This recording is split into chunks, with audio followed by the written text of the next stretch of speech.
अथ परम सम्मान योग साहिब श्री गुरु ग्रंथ साहिब सच्चे पातशाह जी दी पावन पवित्र खाजूरी अंदर अज रात्रि दे ए विशेष दीवान सिख स्टूडेंट्स फेडरेशन मेहता समूह संगत के सहयोग द्वारा संत बाबा जरनैल सिंह जी पिंडरा वाले, जरनल शबीक सिंह जी, भाई साहब भाई अमरीक सिंह जी और होर अनेका गुमनाम शहीद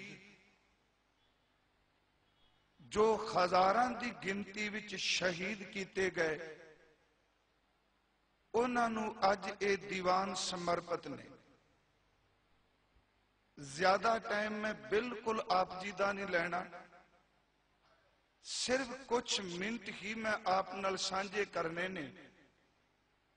विचार की प्रारंभता तो पहला गुरु बख्शी फतेह प्रवान करो और उच्चारण करो जी वाहिगुरु जी का खालसा वाहिगुरु जी की फतेह।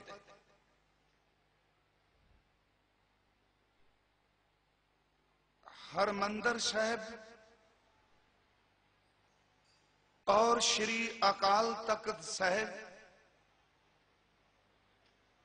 भक्ति और शक्ति दे सोमे ने। हरमंदर साहब केवल इमारत ही नहीं, हो सकता है कोई आदमी इमारत इस तो वध कीमती हीरिया नाल भी मड़ के बना सके।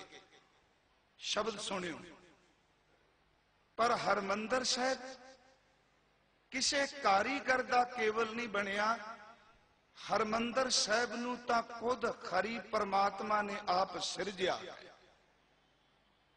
हरमंदर साहब दे अंदर रूहानियत का खजाना है। हरमंदर साहब अंदर मर चुकिया नूं आत्मक जीवन मिलता है ते श्री अकाल तख्त साहब दे रहमत जेड़े अंदरों जी पैंदे ने आत्मक जीवन, श्री अकाल तख्त साहब उन्होंने शरीरक तौर ते अणख नाल जीण दा सबक सिखांदा है। समाज विच, राजनीति विच, लोकां विच आपां किवें जिंदगी जीनी है। जिन्हां शहीदां नूं आपां अज याद कर रहे हां, सच्चाई यह वे कि हमेशा वक्ती हकूमतां ने जितने भी शहीद होए ने उन्होंने बागी गर्दानिया है ते बागी हमेशा ओदे लिए शब्द वरतिया जाता है कि जेड़ा हकूमत की खान दे विच खां नहीं मिलांदा, ओदे दिते कोई लालच ते डरावे दे सामने वो झुकदा नहीं। वक्ती हकूमतां उन्हां ना झुकण वालियां नूं बागी कह दिंदियां ने ते कुछ समय तो बाद पुर यत्न करदियां ने कि उस बागी आवाज नूं सदीव काल लई खत्म किया जाए। उन्हां दी नजर विच कह रहे हैं, पिछले साल भी एक अर्ज की सी कि शहीद मां दी कुख विचों पैदा नहीं हुंदे। जे मां दी गोद विचों शहीद पैदा होवे ते मां दी गोद नूं गोली मार के उस कुख नूं खाली किया जा सकता है, पर शहीद तां कौम दी गोद विचों ते गुरु दे प्यार विच भेज के गुरु दी गोद विचों पैदा हुंदे ने। कौम दी गोद नूं, गुरु दी गोद नूं ना गोली खाली कर सकदी है ते ना टैंकां दे गोले खाली कर सकदे। सिर्फ मेरी बेनती थोड़ी जी सुनियो। सिक्खी दे अंदर दो तरह की शहादत है। एक है शांतमई शहादत ते दूसरी है संघर्षमई शहादत। भावां के शहादत का संबंध इस ज्यादा विस्तार च नहीं, हिंदुस्तान के साहित्य विच शहीद शब्द ही नहीं हैगा, ना वेद विच, ना पुराण विच, ना किसी उपनिषद विच। शहीद शब्द हिंदुस्तान का कॉन्सैप्ट ही नहीं। शहीद शब्द 35 वारी कुरान दे विच आया। शहीद का अर्थ है गवाही देने वाला। इस्लाम दे विच शहीदां दे 5 दर्जे मन्ने ने। एक है शहीद, दूसरा है शहीदे करबला, तीसरा है शहीदे आजम, चौथा है शहीदे मोहब्बत ते पंजवा है शहीदे वतन। उन्हां दे अनुसार कि शहीद जो सच दे मार्ग ते चलदियां अपने तन नूं त्याग देंदा है वो शहीद है। शहीदे आजम जिस नूं शहीद होने तो बाद हजरत इमाम हुसैन की उपाधि दी जाए वो शहीदे आजम है। करबला दे जंग विच जेरे मारे गए उन्हां नूं शहीदे करबला कहा जाता है। जेड़ा प्रेम की खातर अपने आप नूं कुर्बान कर दे उन्होंने शहीदे मोहब्बत कहते ने, ते जेड़ा अपने मुल्क की खातर मारिया जाता उन्होंने शहीदे वतन कहते। शहीद नूं किसे तो कोई सर्टिफिकेट लैन की लोड़ नहीं। मेरी बेनती समझियो, भावें उन्हां दा अकीदा है, मैं थोड़ा जी इस्लामिक शब्द है इस करके, इस्लाम विच जदों किसे नूं गोलियां मार के शहीद किया जाता है वो शहीद का इशनान नहीं करांदे, कबर भी दफन कर लग्या। वो कहंदा जिहड़ा सच दे मार्ग ते खून नाल भिज के अपने तन का वजू कर गया उन्होंने हुण पानी नाल नहाउण की कोई जरूरत नहीं, उहदे उत्ते बस्तर पाउण की लोड़ नहीं।